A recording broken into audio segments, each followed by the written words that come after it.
علی کا ہے اور دنیائے آتشی کی ببن مجتبی حسن، دنیائے آتشی کی ببن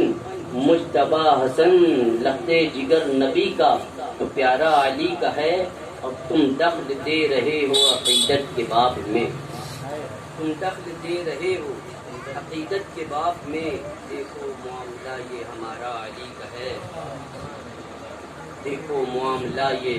ہمارا علی کا ہے، دیکھو معاملہ یہ ہمارا علی کا ہے، اور تو کیا ہے اور کیا ہے تیرے علم کی بساط، تو کیا ہے اور کیا ہے تیرے علم کی بساط، تجھ پہ کرم نصیر یہ سارا علی کا ہے، تجھ پہ کرم نصیر سارا علی کا ہے۔ اور میں نے مولا کی شان میں عرض کیا کہ آپ کی کیا شان ہے حضرت مولا حسن، آپ کی کیا شان ہے، آپ کی کیا شان ہے حضرت مولا حسن، خلق سب انجان ہے، خلق سب انجان ہے حضرت مولا حسن، خلق سب انجان ہے، بردباری زہد و تقوی، بردباری علم و تقوی، زہد و علم و سادگی، بردباری علم و تقوی، زہد و علم و سادگی، تیری کیا کیا شان ہے، تیری کیا کیا شان ہے حضرت مولا حسن، تیری کیا کیا حضرت مولا حسن۔ کتابوں میں ملتا ہے، آپ کو بے شمار بار پڑھ دیا گیا، لیکن جو آخری زہر قاتل تھا جس کا آپ کے اوپر اثر ہوا، زہر قاتل، اس سے آپ کا نثار ہوا، تو میں نے شعر کہا کہ زہر پا کر بھی نہ منہ سے دشمنوں کا نام لے۔ مولا حسین پوچھتے رہے کہ آپ کو زہر کس نے دیا؟ آپ نے فرمایا کہ اگر میرا گمان اسے کہتا ہے اگر اسی نے مجھے زہر دیا تب تو اس کے معاملات کو میں خدا کے سپرد کروں، اور اگر کہیں میرا گمان غلطی پر ہے تو پھر میں اپنے آپ کو گنہگار نہیں کرنا چاہتا، میں اس گناہ سے اپنے آپ کو بدگمانی سے بچانا چاہتا ہوں، لہٰذا میں نام نہیں لینا چاہتا۔ زہر پا کر بھی نہ منہ سے دشمنوں کا نام لے، ایسا ایک انسان ہے، ایسا ایک انسان ہے حضرت مولا حسن، ایسا ایک انسان ہے حضرت مولا حسن، سید الشباب اہل جنتی کا تاج بھی، حدیث پاک کی روشنی میں یہ شعر، سید الشباب اہل جنتی کا تاج بھی تیرے سر کی شان ہے، تیرے سر کی شان ہے حضرت مولا حسن، تیرے سر کی شان ہے حضرت مولا حسن، ابن ھذا سید سے خلافت راشدہ۔ حضرت ولی اللہ محدث دہلوی رحمۃ اللہ تعالی علیہ فرماتے ہیں کہ مولا حسن نے جو صلح فرمائی تو یہ جو بادشاہ حضرت امیر معاویہ کو سونپی تو آپ نے فرمایا اس وجہ سے سونپی کیونکہ اگر اس کو حساب لگایا جائے تو عین اسی وقت خلافت راشدہ جو حضور اکرم صلی اللہ علیہ وسلم کی حدیث کے مطابق 30 سال رہی تھی، اسی دن اس کی تکمیل ہوئی۔ وہ فرماتے ہیں کہ اگر اس کے بعد ایک دن بھی مولا اس مسند پہ فائز رہتے کہ گویا بادشاہت، اور اگر ایک دن پہلے اتر جاتے تو گویا وہ 30 سال مکمل نہ ہوتا، لہٰذا اسی دن جس دن مکمل ہوا اسی دن آپ نے مسند خلافت کو خیر آباد کہہ کر حضرت امیر معاویہ کو ابنی ھذا سید سے خلافت راشدہ، یہ بھی ایک عنوان ہے، یہ بھی ایک عنوان ہے، حضرت مولا حسن، یہ بھی ایک عنوان ہے، حضرت مولا حسن۔ تمام شیخ چھوڑ کے جو پڑھتا ہوں علت کو مد نظر رکھتے ہوئے کہ کیوں ڈرے تابش مصائب سے رگوں میں اس کے بھی، کیوں ڈرے تابش مصائب سے رگوں میں اس کے بھی، خون کا تیرے دوران ہے، خون کا تیرے دوران ہے، حضرت مولا حسن، خون کا تیرے دوران ہے۔ حضرت امام نقی علیہ السلام کی اولاد میں سے، اور آپ امام حسین علیہ السلام کے اولاد، تو شک یہ پیدا ہوتا ہے پھر تو آپ کے جسم میں امام حسین کے خون کا دوران ہے، پھر آپ نے امام حسن کی طرف کیسے نسبت کر دی؟ اس کا جواب یہ کہ بھائی امام حسین میں وہی خون ہے جو حضرت مولا کائنات، تو امام حسین میں کیونکہ خون علوی ہے اور امام حسن میں بھی خون علوی ہے، تو میں نے اس نسبت سے اس بات کو کہا کہ خون کا تیرے دوران ہے، حضرت مولا حسن ایسا ایک انسان ہے۔ درود پاک پیش فرمائے۔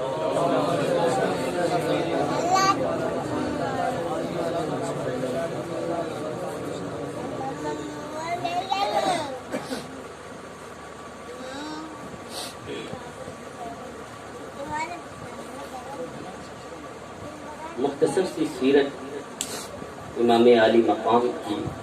میں کیا بیان کر سکوں کہ اگر اس کو بیان کیا جائے تو میرا علم اور میری عقل اس کا احاطہ نہیں کرتا۔ وہ بڑوں کا ذکر ہے اور بہت ہی بلند ہے، لیکن چند بات جو میں نے پڑھی ہے یا اپنے بزرگوں سے سنی ہے اور بیشتر اس میں سے پڑھی، وہ یہ کہ آپ امام حسین علیہ السلام عبادت میں اپنا ثانیہ ہیں۔ بزرگوں کی سیرت ایسی ہوتی ہے کہ اس سیرت کو پڑھ کر اور اس کو سن کر ہمیں اس جیسا عمل کرنے کی کوشش کرنی چاہیے۔ کتابوں میں لکھتے ہیں کہ جب آپ نماز فجر سے فارغ ہو جایا کرتے تھے تو آپ اسی مصلی پر اس وقت تک بیٹھے رہتے تھے جب تک سورج طلوع ہو،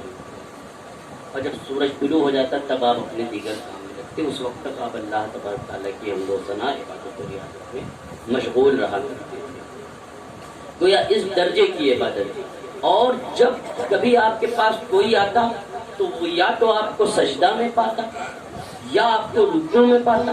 یا قیام میں پاتا، اور یا اس حالت میں کم از کم تو پاتا ہی کہ آپ روزہ سے اس قدر آپ صوم و صلاۃ کی پابندی کی۔ اور سخاوت کا یہ حال ہے کہ بہت زیادہ واقعات اگر میں بیان کروں تو وقت ناکافی ہے، لیکن ایک واقعہ بڑا مشہور ہے، آپ نے اکثر علماء اکرام کی زبانی سنا ہو کہ امام حسین علیہ السلام نے، حضرت عبداللہ ابن جعفر ہیں اور حضرت امام حسن علیہ السلام میں یہ حج ہو جاتا۔ راستہ میں معاملہ کچھ ایسا پیش آیا کہ آپ اپنے باقی ساتھیوں سے بچھڑ جاتے ہیں، جدا ہو جاتے ہیں۔ آپ تینوں بھائی جب جدا ہو جاتے ہیں تو بھوک اور پیاس کی شدت میں آپ کو ایک مکان، ایک جھوپڑی نظر آتی ہے، آپ اسے تشریف لے جاتے ہیں۔ وہاں ایک ضعیفہ خاتون، وہ مہمانوں کا استقبال کرتی ہے۔ وہ غریب خاتون جس کے پاس صرف ایک بکری ہے، حضرت مولا حسن علیہ السلام ارشاد فرماتے ہیں کہ ہمیں کچھ کھانے کو دیا جائے۔ وہ کہتی ہے بکری ہے، آپ اس کا دودھ نکال لیں اور اسے نوش فرما لیں۔ پھر جب آپ کو کھانے کی ضرورت پڑتی ہے، آپ حکم دیتے ہیں مجھے کچھ کھلایا جائے۔ اس نے اس بکری کو ذبح کرنے کی اجازت دے دی اور کھانا آپ کے سامنے رکھا۔ جب آپ رخصت ہونے لگے تو کہا کہ اے بوڑھی اماں، اس وقت تو ہمارے پاس کچھ نہیں، ہم تو مسافر لوگ ہیں، لیکن اگر کبھی تمہارا آنا مدینہ کی طرف ہو تو ہم اہل قریش ہیں، ہاشمی ہیں، ہمارا نام حسن ہے، اس کا نام حسین ہے، اس کا نام عبداللہ ہے، ہم میں سے تم کسی کے پاس چلی آنا، انشاءاللہ الرحمن ہم تمہارے اس جو احسان تم نے کیا ہے اس کا شکر ہم وہیں پہ ادا کریں۔ بات آئی گئی ہو گئی، ختم ہو گئی۔ کافی عرصہ کے بعد اس بوڑھی عورت کا اور اس کے خاوند کو کسی جرم میں قید کر لیا گیا، سزا دی گئی۔ مدینہ میں اس کا گزر ہوا، امام حسن علیہ السلام سے اس کی نظریں ملی۔ اس بوڑھی خاتون نے تو امام حسن کو نہیں پہچانا، مگر امام حسن نے اس کو پہچانا۔ کہا یاد ہے بوڑھی اماں، ایک دن ہم 3 مسافر آپ یہاں آئے تھے، ایسی ایسی بات ہوئی تھی۔ اس نے کہا یاد تو ہے، کچھ دھندی دھندی سے یاد ہے، لیکن آپ آئے تھے ساتھ، جو میرے پاس تھا میں نے پیش کیا بات کر۔ کہا نہیں، بات ختم نہیں ہوئی، ہم اس احسان کا بدلہ ادا کرنا چاہتے ہیں۔ سب سے پہلا کام یہ کیا ہے کہ اس کو آزاد کرنا۔ پھر اس کے بعد آپ نے کہا کہ تمہارے پاس ایک بکری تھی، تم نے اس کو ہمارے لیے قربان کیا تھا، ہمارے لیے دعوت میں اس کو پیش کیا تھا۔ اپنے خادم کو بلایا، غلام کو بلایا، 1000 درہم اور 1000 بکری۔ پھر کہا اس کو یہیں بس نہ کرو، اب اسے میرے بھائی حسین کے پاس لے جاؤ اور کہہ دینا کہ یہ وہی بڑھیا ہے جس نے ہماری خدمت کی۔ امام حسین کے پاس جب وہ پہنچتی ہے تو انہوں نے بھی 1000 بکریاں اور 1000 درہم اس کو پیش کیا۔ جب عبداللہ ابن جعفر کے پاس معاملہ پہنچا تو انہوں نے کہا کہ علی کے بیٹے تو 2000 مل کے دے رہے اور جعفر کا بیٹا اگر 1000 دے تو معاملہ آدھا ہے، تم نے دونوں نے مل کر کے 1000 دیا، میں 2000 بکریاں اور 2000 درہم دوں گا۔ جب 4000 بکریاں اور 4000 درہم لے کر کے وہ اپنے گاؤں پہنچی، لوگوں کی نگاہیں حیرت سے دیکھ رہی تھی، وہ کافی رئیس و کبیر ہوئی۔ گویا یہ وہ گھرانہ ہے اہل بیت اطہار کا کہ یہ اگر ان پر کوئی احسان کیا جائے، اور خود پیغمبر اسلام صلی اللہ علیہ وسلم کی حدیث کریمہ کہ جس نے بنو ہاشم میں سے کسی پر احسان کیا، اب اس پر لازم ہے کہ وہ اس احسان کا بدل عطا کر دے اور اگر بالفرض وہ شخص اس کا بدل نہ دے سکا تو قیامت کے دن میں محمد عربی وعدہ کرتا ہوں کہ میں اس کا بدل دوں۔ نعرہ تکبیر، نعرہ تکبیر، نعرہ رسالت، نعرہ رسالت، تابش میاں بخاری، تابش میاں بخاری، خانقاہ عالیہ حمیدیہ، خانقاہ عالیہ حمیدیہ، مدد کی تجھ سے آس، مدد کی تجھ سے آس، نعرہ حیدری۔ اب ایک بات بتائیے کہ دنیا میں اگر کوئی احسان کیا جائے اور اس کا بدلہ دنیا میں دیا جائے تو دنیا میں وہ اس کا عوض ہوگا، وہ برابر ہوگا، اس سے زائد ہوگا، لیکن اس کی ایک حد ہوگی۔ لیکن اگر اہل بیت اس احسان کے بدل کو دنیا میں ادا نہ کر سکیں کسی بھی وجہ کے سبب، تو آخرت میں پیغمبر اسلام ہمارے اور آپ کے آقا و مولا جناب محمد رسول اللہ اس کی شفاعت کرتے ہوئے نظر آئیں گے۔ اسی لیے کہا جاتا ہے کہ لوگوں ذکر اہل بیت کیا، اہل بیت کی محفلیں سجایا کرو یا حسین کے نعرے بلند کیا کرو، کیونکہ اس کا عوض تم کو دنیا میں بھی ملے گا اور آخرت میں بھی ملے گا۔ یہی ایک وہ ذکر ہے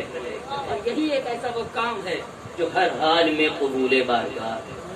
باقی جتنے بھی کام ہیں اس کی کوئی گارنٹی نہیں کہ قبول کیا، پاک پروردگار کی مرضی ہے، لیکن صرف دل سے اہل بیت کا ذکر کرنا اس بات کی سند ہے کہ یہ مقبول ہے۔ یہ مولا حسن علیہ السلام ہے، فیاضی کا یہ عالم اور عقل کا اور فیصلہ کرنے کی صلاحیت یہ ہے کہ ایک موقع پر ایک شخص آیا، ایک واقعہ آیا مولا کائنات کے پاس۔ وہ واقعہ کچھ یوں تھا کہ ایک شخص نے اپنے جرم کا اعتراف کر لیا، جرم کا اعتراف کر لیا۔ مولا کائنات اس کو سزا دینا چاہتے تھے، مگر سزا دینے سے قبل آپ نے کہا کہ ذرا اپنے بیٹے حسن سے مشورہ۔ اتنے میں ایک دوسرا شخص آ گیا، اس نے بھی جرم کا اعتراف کیا اور کہا کہ میں نے قتل کیا ہے۔ معاملہ پیچیدہ ہو گیا،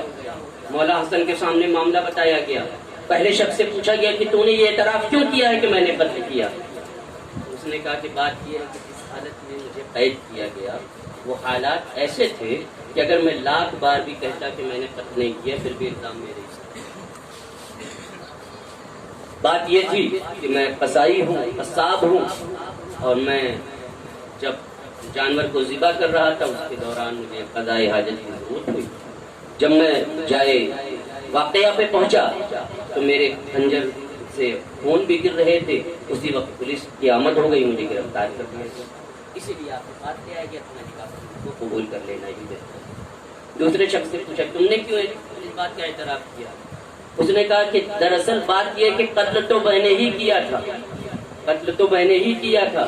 لیکن میں آڑ میں چھپا ہوا تھا۔ جب اس شخص کو پکڑ کے لوگ لے جانے لگے تو پھر لے آئے آپ کے پاس، تو میرے ضمیر نے مجھ پر ملامت کرنی شروع کی۔ میرے ضمیر نے کہا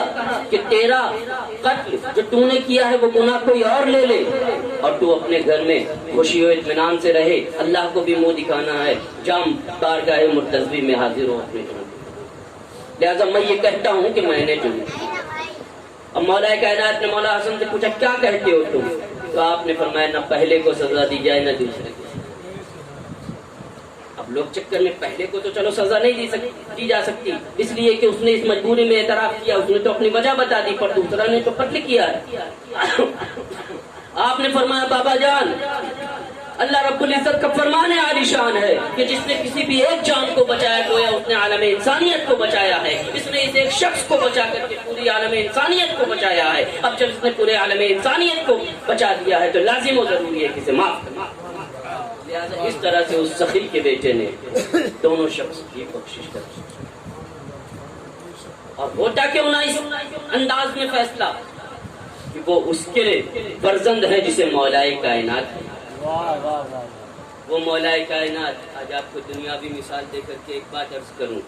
کہ دیکھو، ایک ہوتا ہے سیشن کورٹ جو آپ کے شہر کا ہے، سلطان پور کا ایک سیشن کورٹ ہے، اس کے ایک فیصلے ہوا کرتے ہیں، اس کی ایک حدود ہوا کرتی ہے۔ اگر اس حدود میں رہ کر کے فیصلہ کیا گیا تو اب جس صوبہ میں یہ پڑتا ہے اس صوبہ کے ہائی کورٹ کو یہ حق ہے کہ اس کے فیصلے کو رد کرے۔ سیشن کورٹ کے فیصلے کو ہائی کورٹ رد کر سکتا ہے، مگر ہائی کورٹ نے کوئی فیصلہ کر دیا تو اب اس کو رد کرنے کا حق صرف سپریم کورٹ کو۔ الگ الگ راج میں، الگ الگ صوبوں میں الگ الگ سپریم کورٹ ہے صوبوں کی، اور اس کے فیصلوں کو، مثال کے طور پر بابری مسجد کا فیصلہ آیا، جب یہ فیصلہ ہائی کورٹ نے کیا تھا تو ہم نے سپریم کورٹ کا دروازہ کھٹکھٹایا، لیکن جب سپریم کورٹ سے فیصلہ آ گیا تو اب انسان لاچار ہے، بے بس ہے، اب اس کے آگے کہیں فیصلے کی گہار نہیں لگا سکتا۔ وجہ یہ ہے کہ سپریم کورٹ سب سے ہائی پاور ہے فیصلے میں، اسی لیے اس کا فیصلہ سپریم ہوا کرتا ہے، یعنی اس کے بعد اس کے فیصلے کو چیلنج نہیں کیا جا سکتا، علاوہ یہ کہ کچھ کیس میں راشٹرپتی سے عرضی پیش کی جا سکتی ہے، وہ ایک ایکسیپشن ہے، میں اس کی بات نہیں کر رہا ہوں، میں عام فیصلے کی بات کر رہا ہوں۔ مولا کائنات کے زمانہ میں میری نظروں نے پڑھا ہے، کتابوں میں تاریخ درج ہے کہ چاہے وہ حضرت ابوبکر صدیق کا زمانہ ہو، عمر فاروق اعظم کا زمانہ ہو، کہ حضرت امام عثمان غنی کا زمانہ ہو رضی اللہ عنہم اجمعین، جب ان کے وقت میں کوئی فیصلہ آتا تو اس وقت بھی اس فیصلے کو نظر ثانی کے لیے مولا کائنات کی بارگاہ میں پیش کرتا۔ اگر فیصلہ ہو چکا ہوتا پھر بھی مولا کو اختیار ہوتا کہ وہ چاہتے تو اس میں رد فرما دے، لیکن جس فیصلے کو مولا کائنات نے فرما دیا ہے پھر کسی کی جرأت اور مجال نہ تھی کہ اس کو رد کر۔ ایک موقع پر حضرت عمر رضی اللہ تعالیٰ عنہ کے دور کا واقعہ، 5 لوگوں نے مل کر ایک عورت کے ساتھ زبردستی زنا، 5 کو حضرت عمر نے سزا دیا کہ ان 5 کو یہ سزا ہے کہ 100 کوڑے مارے جائیں، فیصلہ دے دیا۔ اس کے بعد آپ نے کہا ذرا سا اس پہ مولا کائنات علی سے بھی مشورہ کر لو کہ کیا وہی میرے اس فیصلے سے متفق ہیں۔ مولا کائنات کے سامنے مسئلہ پیش کیا گیا، آپ نے فرمایا ہم اس فیصلے کو نہیں مانیں، بلکہ ہونا یہ چاہیے کہ اس میں سے پہلے کو قتل کر دینا چاہیے، سزائے موت کا حق دینا چاہیے، دوسرے کو سنسار کر دینا چاہیے، تیسرے پہ جو حد جاری کی گئی ہے وہ بالکل درست ہے، اس کو 100 کوڑے مارے جانے چاہیے، مگر چوتھے کو صرف 50 کوڑے مارے جانے چاہیے، اور چھٹے اور 5ویں کو صرف ایک تماچا مار کے چھوڑ دینا چاہیے۔ اب یہ بات پھیل گئی، لوگ گھبرا گئے، بچہ جانتا تھا کہ زانی کی سزا 100 کوڑا ہے، اور مولا علی یہ کیا فرما رہے ہیں؟ حضرت عمر کا فیصلہ تو ایک دم ٹھیک تھا، 100 کوڑے مارے جانے چاہیے تھے، مگر نگاہ عمر یہ دیکھ رہی تھی کہ اگر علی یہ کر رہا ہے تو اس میں کوئی مسئلہ ہے۔ کہا اے علی، فیصلہ تو تیرا ہی برقرار رکھا جائے گا، لیکن ایک بات تو بتا دیں، جب آپ نے یہ فیصلہ فرما دیا ہے تو اس پہ رموز و راز سے بھی پردہ اٹھا دیں، عام لوگ بھی جاننے کے سبب کیا ہے؟ مولا کائنات فرماتے ہیں سبب جاننا چاہتے ہیں لوگ تو جان لیں۔ اس میں سے جو پہلا شخص ہے وہ یہودی ہے اور اس نے ایک مسلمان عورت سے زنا کیا ہے، گویا اس نے ہمارے مذہب میں فساد قائم کیا ہے اور فساد کی سزا سزائے موت ہے۔ کا دوسرا شخص دراصل اس کو جو ہم نے سنسار کرنے کا حکم دیا ہے وہ مسلمان ہے مگر شادی شدہ ہے، اگر شادی شدہ مرد کسی عورت کے ساتھ جبرن زنا کرتا ہے تو اس کی سزا یہ ہے سنسار۔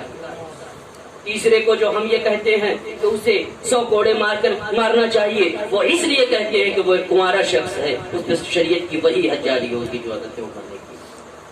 چوتھے شخص پہ کہا 50 کوڑا، یہ بات سمجھ میں نہیں آئی، کہا دراصل وہ ایک غلام ہے، غلام کا اپنے نفس پر مکمل کنٹرول نہیں ہوتا، اس لیے اس کو سزا بھی عادی کی جاتی ہے۔ کہا پھر یہ 5واں کیوں؟ کہا دراصل یہ 5واں شخص یہ پاگل ہے، اس پر شریعت کے احکام لاگو ہی نہیں ہوتے، اسے ایک تماچا مار کے چھوڑ دیا۔ تو نگاہ علوی یہ دیکھ رہی تھی اسی کا فرزند ہے یہ حسین اور یہ حسن۔ نعرہ تکبیر، نعرہ تکبیر، نعرہ رسالہ یا رسول اللہ، نعرہ رسالہ یا رسول اللہ، نعرہ حیدر یا علی، نعرہ حیدر یا علی۔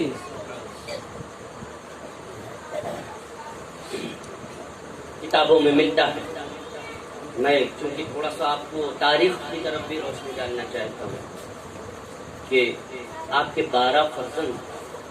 اور 5 صاحب، جن میں سے 3 فرزند کربلا میں شہید ہو گئے، باقی 3 سے اولادیں چلی، باقی 6 سے کوئی اولاد نہیں۔ اور جب آپ کے وصال کا وقت آیا، یعنی زہر کا معاملہ جو بھی میں نے عرض کیا، تو آپ نے اپنے بھائی حسین کو بلایا اور کہا میری بات حضرت اماں عائشہ صدیقہ سے ہو چکی ہے، لہذا اگر ان کی اجازت ہو تو مجھے پہلوے رسول پسند ہے، لیکن مجھے اس بات کا خطرہ ہے کہ ہو سکتا ہے بنو امیہ اس بات کو نہ مانے، تو اگر ایسی کوئی بات آ جائے تو ان سے جھگڑنے کی اور جھگڑا کرنے کی ضرورت نہیں ہے، بلکہ مجھے میری جنت الوطن کیا جائے۔ چنانچہ جب آپ کا وصال ہو گیا، آپ کے جنازہ کو لے جایا گیا تو حضرت عائشہ صدیقہ نے تو اجازت مل ہی چکی تھی، لیکن اب بنو امیہ کا ایک شخص تھا، اس نے اس پر اعتراض کیا اور اس نے کہا کہ جب حضرت عثمان غنی کو یہاں نہیں مدفن ہونے دیا گیا، دفن نہیں ہونے دیا گیا، تب ہم امام حسن کو بھی وہاں دفن نہیں ہونے۔ مولا حسن نے پہلے ہی حکم دے دیا تھا کہ ان سے جھگڑا نہ کرنا، بلکہ میرے جنازہ کو رسول اکرم صلی اللہ علیہ وسلم کے